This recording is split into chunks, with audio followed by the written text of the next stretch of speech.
La campaña de Fórmula 1 2024 de Red Bull ha caído a un nuevo punto bajo. Ya no se trata de un equipo que atraviesa una mala racha, sino de uno que está en plena crisis con un coche problemático que Max Verstappen ha calificado de monstruo. Solo el cuarto equipo más rápido en la clasificación de Monza, incluso con la brillantez de Max Verstappen, solo pudo llevar a Red Bull a un frustrante sexto puesto en la carrera. El director del equipo, Christian Horner, admitió que la situación no es solo preocupante, sino también confusa. Y aunque por fin haya luz al final del túnel, verla y llegar a ella son cosas muy distintas, y Red Bull no sabe cuánto tiempo tardará. Red Bull dominó los primeros compases de la temporada, ganando 7 de las 10 primeras carreras, incluso cuando McLaren se hizo fuerte gracias a la mejora introducida para la sexta prueba de la temporada en Miami. Verstappen seguía siendo capaz de ganar carreras, pero mientras McLaren se ha hecho más fuerte desde entonces, Red Bull se está desvaneciendo. Hubo una época en la que Red Bull podía enfrentarse a McLaren y ganar, pero Monza fue su sexta derrota consecutiva. También fue la peor.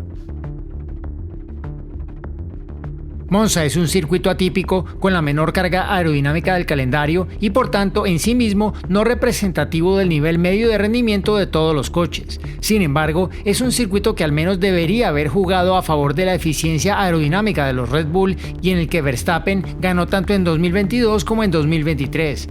También se esperaba que los cambios en los bordillos como parte del proyecto de reasfaltado de la pista ayudaran un poco a Red Bull con ciertas deficiencias de su RB20, pero el domingo por la noche Horner afirmaba que este circuito dejaba al descubierto las deficiencias de este coche en comparación con el año anterior. Fue un shock para Red Bull clasificarse como el más lento de los 4 equipos de punta, con Verstappen a 7 décimas del tiempo de Lando Norris en la pole position. Sirve para destacar que el coche tiene ritmo cuando está en un punto óptimo, pero también lo fácil que es sacarlo de ahí, y que el subviraje apareció inesperadamente tanto para Verstappen como para Sergio Pérez en la Q3. Verstappen dijo que el coche era imposible de conducir, mientras que Pérez comparó el RB20 con un barco. A Red Bull tampoco le ayudó que Pérez se metiera en la grava a la salida de la Lesmo 2, arrastrando grava a la pista y haciendo que Verstappen se encontrara con turbulencias en la siguiente variante Ascari. Red Bull tampoco tenía disponible un alerón trasero específico para Monza, sino que optó por recortar un alerón existente de baja carga aerodinámica. Eso significa que llevaba un poco más de carga que sus rivales, lo que perjudicaba la velocidad en línea recta y no devolvía lo suficiente en las curvas. En carrera, Red Bull no tenía nada que ofrecer. Los dos coches salieron con neumáticos duros, mientras que los demás punteros lo hicieron con medios, pero no pudieron alargar mucho el primer stint debido al graining, y luego cambiaron a 2 paradas, pero seguían sin tener ritmo, incluso sin preocuparse de la gestión de los neumáticos. Las frustraciones de Verstappen se vieron agravadas por una lenta parada en boxes y un problema con su despliegue de energía que se agotó al final de las rectas, lo que demostró aún más cómo ese ser infalible de Red Bull en el pasado ha desaparecido en todos los ámbitos. Red Bull se mostró tan segura con el diseño y el desarrollo del coche durante los 2 primeros años del reglamento actual que resulta casi incomprensible que se hayan perdido. El Red Bull RB20 no ofreció todas las mejoras de rendimiento esperadas desde el principio.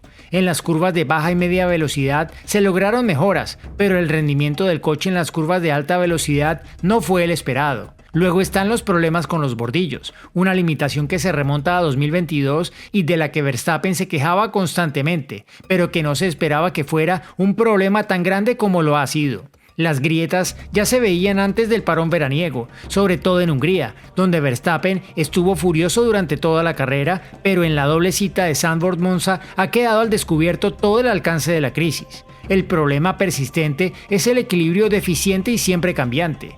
Pérez lo describe como una desconexión en el equilibrio, que significa que el coche puede tener destellos de velocidad, pero no de forma consistente.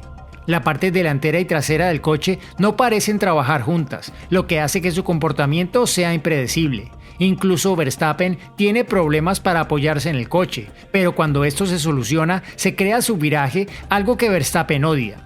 El campeón del mundo lleva meses insistiendo a Red Bull en que tiene que mejorar y sus advertencias sobre limitaciones específicas se remontan a mucho antes. Parece cada vez más frustrado porque no se hayan tenido en cuenta estas advertencias y afirma que la caída de Red Bull de dominante a inconducible en una sola temporada es muy rara, por lo que requiere poner el coche patas arriba en busca de una solución. Horner considera que los actuales problemas de equilibrio se detectaron ya en Austin el año anterior, pero que se han agravado por el continuo desarrollo de Red Bull. Cuanto más carga aerodinámica ha añadido Red Bull, peor es el equilibrio entre la parte delantera y trasera del coche. Para tratar de descifrar el giro equivocado que ha tomado con su desarrollo, Red Bull ha llevado a cabo varios experimentos durante el fin de semana. En Zandvoort se rodó con diferentes pisos durante los entrenamientos, lo que culminó con Verstappen decidiendo cambiar a un piso de principios de temporada para la tercera práctica libre y utilizarlo también en la carrera. Entendemos que se trató de una eventualidad sobre la que no se consultó a nadie en la fábrica y que se produjo como resultado del deseo de Verstappen de redescubrir el equilibrio del coche de principios de año. Esto no funcionó, ya que el nuevo piso con el que corrió Pérez era unas 0,2 de segundo por vuelta más rápido, y lo que es más, el equilibrio del coche de Verstappen tampoco estaba ahí en Zandvoort. La experimentación continuó en los entrenamientos del viernes en Monza con la aparición de nuevo del piso antiguo para recopilar más datos de su funcionamiento con la cubierta del motor de especificación antigua y menor carga aerodinámica. Pero desde el sábado, ambos pilotos rodaron con el piso más reciente. Lo positivo es que Red Bull ha acumulado muchos datos de estos experimentos. Lo negativo es que estas medidas desesperadas también indican tiempos desesperados. También se ha admitido que existe un problema de correlación en Red Bull donde los hallazgos del túnel de viento no coinciden necesariamente con los de la pista. Pero aunque Horner dice que no puedes confiar en tus herramientas cuando esto ocurre y admite que las limitaciones del túnel de viento son la razón por la que Red Bull está invirtiendo en uno nuevo, insiste en que no es la razón de los problemas a los que se enfrentan ahora mismo. Está también el interrogante de si Red Bull se ha visto perjudicada por la ausencia de Adrian Newey, que estuvo presente por última vez en una carrera en julio y se apartó de la participación real en la Fórmula 1 a principios de mayo, cuando se anunció su dimisión. Además, Newey no es la única figura de alto nivel que se ha marchado. La salida de Rob Marshall a McLaren también podría haber influido. Aunque Newey no era el líder técnico del día a día, su aportación fue crucial para establecer la dirección de diseño de Red Bull. Horner insiste en que el retiro de Newey no habría afectado a Red Bull de forma tan significativa y tan rápida. Verstappen también lo duda, pero señaló que el año pasado Red Bull tenía el coche más dominante de la historia y básicamente lo convertimos en un monstruo. Y al principio de la temporada se habló de que el RB20 iba en una dirección con la que Newey no estaba del todo de acuerdo. Entonces, ¿habría sido mejor para Red Bull algo aprobado por Newey? ¿Y la ausencia de su presencia pragmática y orientada a la ingeniería está obstaculizando la resolución de sus problemas? Está claro que hay muchos problemas, pero probablemente merezca la pena señalar que cuando se trata de sugerencias de que Red Bull se ha visto frenada al verse obligada a cambiar algo en su coche por la FIA, experimentos como los que se han visto en las últimas carreras no serían la consecuencia. Red Bull está intentando activamente redescubrir el equilibrio del coche que tenía a principios de año, una tarea inútil si el equipo supiera que es el resultado de un cambio forzado como la tan comentada aclaración de la frenada asimétrica.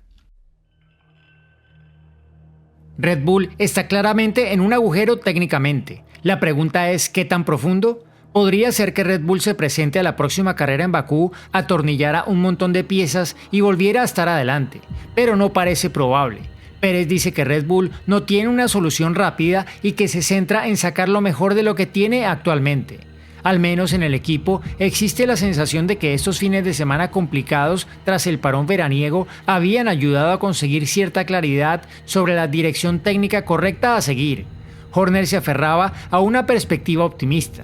Dio a entender que por fin se había entendido el problema y sugirió que potencialmente se podrían introducir algunas correcciones, quizá no para resolver todo el problema, pero sí parte de él. El hecho de que se estuvieran realizando experimentos en Zandvoort y Monza junto con el pesimismo de Verstappen y Pérez sugiere que no va a ocurrir de forma inminente. Si el breve intervalo hasta Bakú y Singapur ahora no es tiempo suficiente, entonces la inusual pausa en el calendario desde mediados de septiembre hasta mediados de octubre será absolutamente crítica. Quizá lo que se pueda abordar a corto plazo sea suficiente este año, antes de un mayor rediseño del RB21 en 2025. Red Bull necesita una solución real, y para ello puede que no solo tenga que cambiar el piso, sino también tomar algunas decisiones difíciles sobre si son buena idea innovaciones como cambiar entre la cubierta del motor de alta carga aerodinámica y la carrocería lateral introducida en el coche de Verstappen en Hungría y utilizada posteriormente en Zandvoort, y la versión de menor carga aerodinámica utilizada en Monza. El alerón delantero también es un área de intriga. Aprovechar al máximo la flexibilidad que deben permitirse las piezas aerodinámicas, dado que no pueden ser totalmente rígidas, es vital para que los coches funcionen. Es un área en la que Mercedes y McLaren parecen haber robado terreno a Red Bull. Un cambio ahí podría ayudar a Red Bull a conseguir un equilibrio más consistente en una amplia gama de velocidades de paso por curva. El problema de Red Bull en Monza casi le cuesta el liderato del campeonato de constructores, con McLaren acercándose a solo 8 puntos. McLaren ya habría tomado la punta si no hubiera sido superado por Ferrari en este Gran Premio. McLaren es ahora el favorito indiscutible para el campeonato de constructores tras haber superado a Red Bull en 9 de los últimos 10 fines de semana de carrera. Lo ocurrido en Italia también significa que la ventaja de Verstappen en el campeonato de pilotos parece cada vez menos manejable. Verstappen parecía resignado a su suerte el domingo porque, como estamos en este momento, somos malos en todas partes, y Horner admitió que ambos campeonatos estarán en juego si el rendimiento de Red Bull en Monza se convierte en la nueva norma. La ventaja de Verstappen se redujo de 70 a 62 puntos, y aunque sigue siendo una gran diferencia a recortar cuando solo quedan 8 carreras y 3 sprints, más fines de semana como el de Monza harán que esa ventaja se evapore. Antes de Monza, el campeonato de pilotos era solo una vaga posibilidad hipotética para Norris y McLaren, y sigue siendo un objetivo difícil, pero podría ser alcanzable, especialmente con los pilotos de Mercedes y Ferrari claramente capaces de también restar puntos a Verstappen. Ambos equipos han ganado más recientemente que Red Bull. Norris llegó a las 10 rondas finales necesitando una media de 8 puntos más que Verstappen por prueba para poder robarle el título. Lo ha conseguido en Zandvoort y Monza, a pesar de que McLaren ha rendido ligeramente por debajo de sus posibilidades.